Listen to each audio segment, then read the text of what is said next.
meilleur et bon que les autres.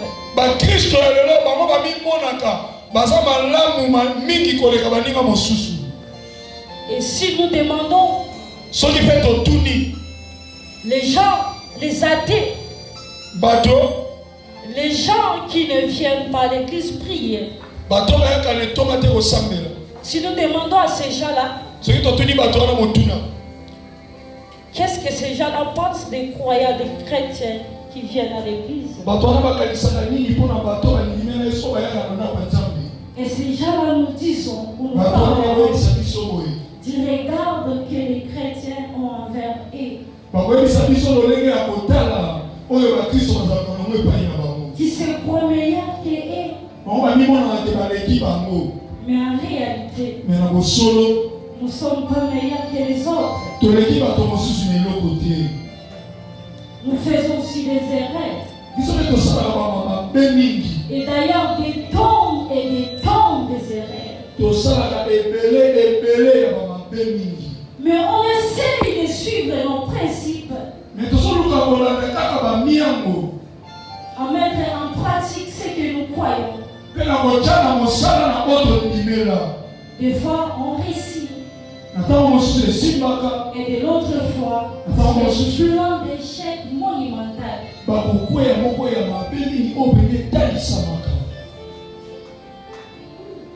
Nous pouvons dire que notre foi ne nous rend pas meilleurs que les autres ou supérieurs aux autres.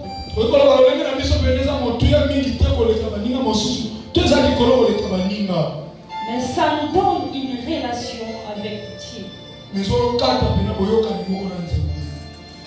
Lorsqu'on se croit meilleur que les autres, sans se rendre compte, on s'éloigne de ce que Dieu nous appelle à être et à faire.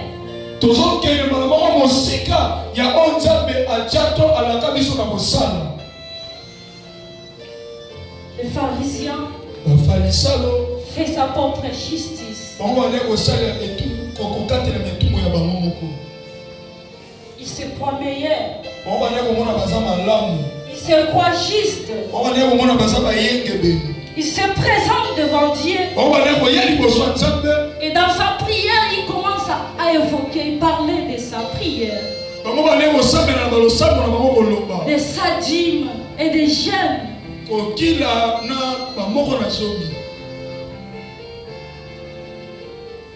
Dans cette époque, il y avait 3 piliers de la vie spirituelle.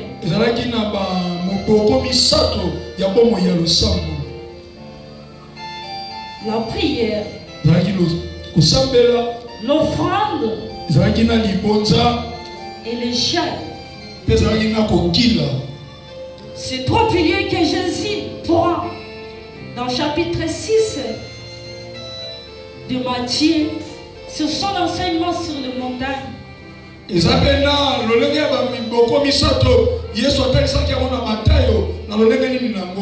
Quand il dit ceci, quand tu fais le monde, fais-le discrètement. Et quand tu pries, reste dans les secrets. Quand tu jeûnes, parfume-toi. Qu'est-ce que cela veut dire à d'autres termes? Si tu le fais, fais-le uniquement pour Dieu et devant Dieu. Pas pour les hommes. Pas pour que les hommes puissent te voir. Mais fais-le dans les secrets.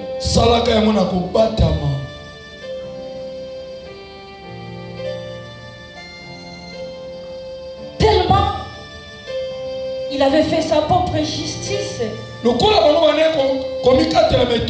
Sa propre justice lui conduit à avoir un regard de jugement envers son prochain.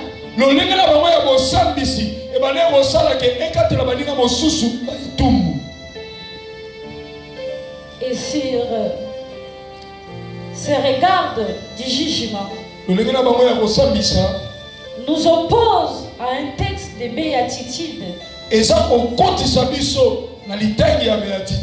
Ce qui dit, heureux ceux qui ont le cœur pur. Sa conséquence, ils verront Dieu. Ils auront le regard de Dieu.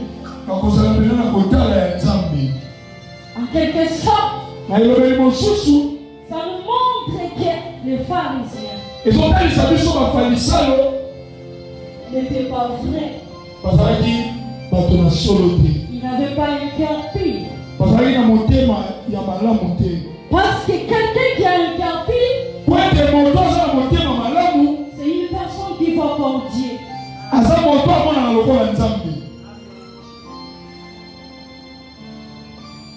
Vous savez ce que Dieu voit, nous? Dieu voit les efforts que nous fournissons pour avancer, pour se présenter devant lui. Mais qu'est-ce que nous voyons? Souvent, nous voyons même pas les efforts que nos prochains font. Même si quelqu'un qui est vers l'envoi du changement, il fait la démarche vers l'humilité de se présenter devant Dieu dans toute la fragilité de sa condition humaine. Mais qu'est-ce que l'homme voit? L'homme ne voit pas tout ça. L'homme juge directement. L'homme voit toujours le passé. Même si tu veux changer, l'homme veut te rappeler ton passé.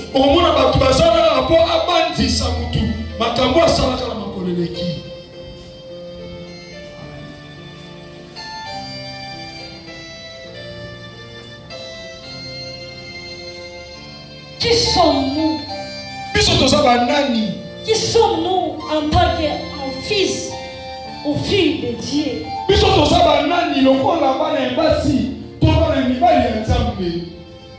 Nous sommes la justice de Dieu en Christ.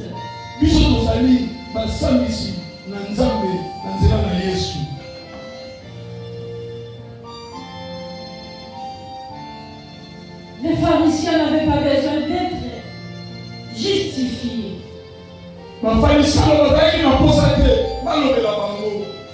Parce qu'ils se considéraient déjà justes. Or, si on regarde, ils voulaient la gloire, la considération. Mais regarde, tellement qu'il voulait la gloire, il se fait sa propre justice. Il était abaissé.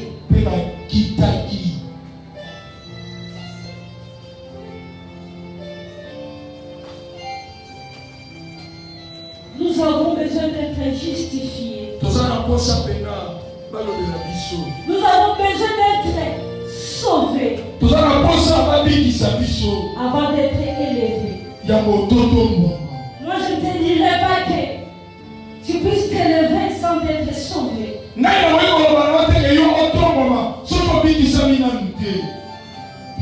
Souvent on nous dit, nous avons besoin de l'élévation.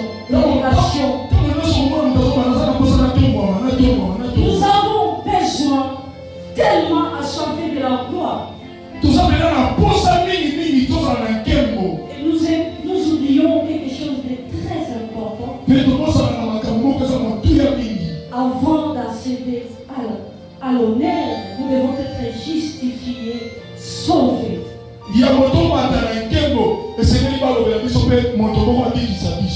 Avant que les publicains soient élevé. Il était justifié. Nous sommes justifiés comment? Nous sommes justifiés par le sang de Jésus-Christ. Lui qui a amputé avec lui tous nos défauts, nos péchés.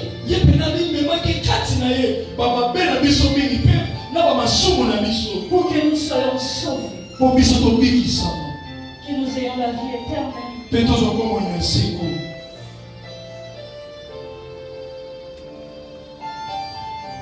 La personne qui fait sa propre justice,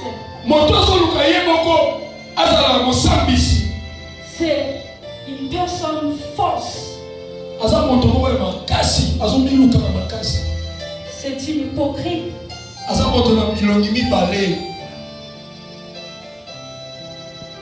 Est-ce que dans la normalité des choses,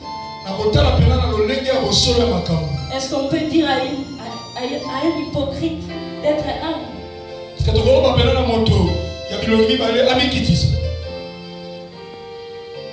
C'est impossible. Parce que un hypocrite, il a quelque chose qui n'est pas vrai.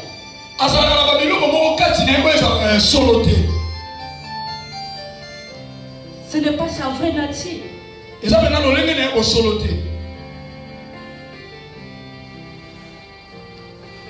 J'ai beaucoup aimé. Quand je méditais, je suis tombée sur ces versets.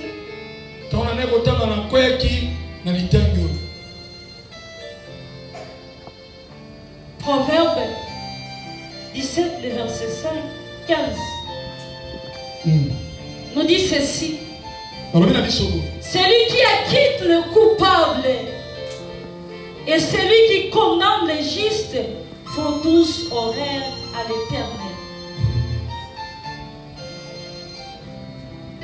Si tu acquittes le coupable, la Bible dit tu fais horaire à Dieu. Et celui qui condamne aussi les justes fait aussi horaire à Dieu. Quand nous regardons ces textes, directement on se dit dans la personne qui condamne les justes, c'est cette personne qui fait horaire à Dieu.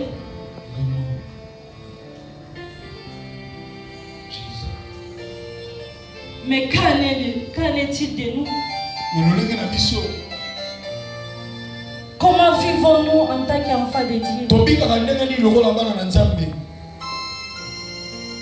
Il nous a sauvés. Il nous a purifiés. Mais quelle vie nous vivons?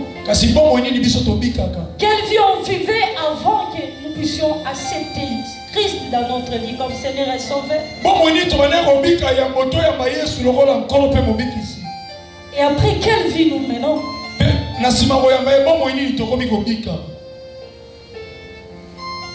Pas de changement. En Christ, nous sommes sauvés. Avant, d'abord c'était, il faut que l'agneau soit sacrifié pour qu'il y ait le pardon du péché. Donc l'expiation, qui veut dire en quelque sorte couvrir le sang de l'agneau, couvrir les péchés. Mais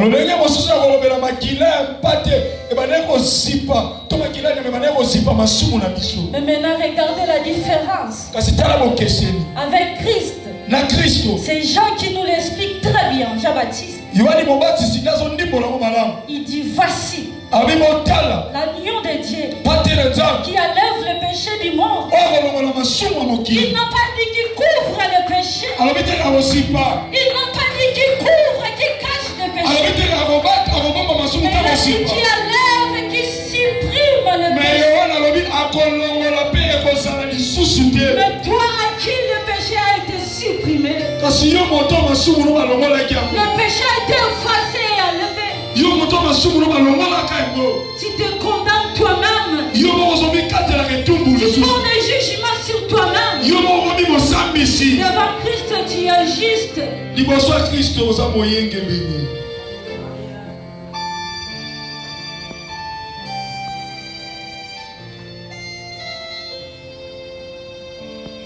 Qui déclare quelqu'un juste? Qui déclare les gens justes? Ce n'est pas moi. Ce n'est pas toi non plus. Mais comment nous avons toujours un regard vers le jugement, vers notre prochain? Pourquoi on est toujours visé vers la faiblesse des autres? Est-ce que c'est toi qui déclare les gens justes? Non, c'est pas toi. Ce n'est que Dieu qui déclare les gens justes. Pour une bonne compréhension, je vais te donner un verset que tu vas lire même à la maison. Dans Actes des Apôtres, chapitre 10, tu peux commencer de verset 9 à 15. Actes des Apôtres. Et là, on parle des gens, on parle de Pierre. Pierre, qui est monté vers le toit pour prier. Il y fait comme tout notre humain. Et là, on fait descendre vers lui la nourriture. On lui demande de manger. Et qu'est-ce que Pierre dit? Il dit, Seigneur, je n'ai jamais rien mangé d'impur. Et qu'est-ce qu'il dit de la réponse de Dieu? Il dit ceci: ne considère jamais ce que moi j'ai déclaré impur.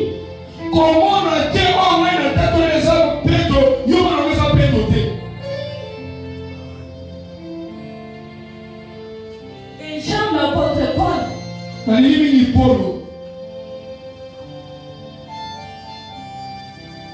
il n'a pas voulu que la vérité de l'évangile soit compromise.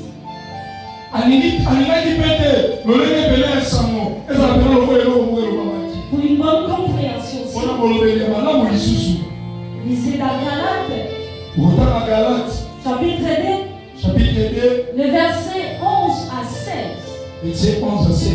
Galates. Paul qui était sauvé après Pierre.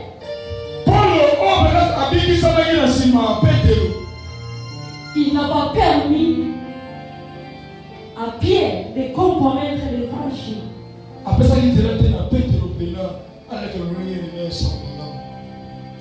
C'est un conseil pour nous les chrétiens. Partout où tu te trouves, ne permets pas que l'évangile soit compromise. Yes. Ne le permets pas en tant qu'enfant de Dieu. Là où il n'y a pas la vérité,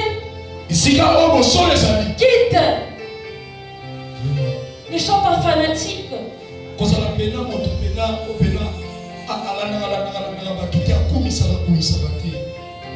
Si on regarde Simon, que Dieu a utilisé puissamment, le jour de la Pentecôte, il a prié. Et 300 000 personnes furent sauvées. Mais 300 000 personnes m'ont mis qui samaki. Mais regarde, lui se considérait comme étant juste. Mais Pierre, même Paul, qui s'élève, il dit: je ne te permets pas. Malgré tout ce que tu as fait, de grandes choses. Et toi, tu es un juif, tu ne vis pas comme un juif. Mais tu fais que les autres vivent comme les juifs. Il dit quoi? Il dit c'est de l'hypocrisie. De l'hypocrisie. Il dit à Ton hypocrisie a entraîné beaucoup de personnes.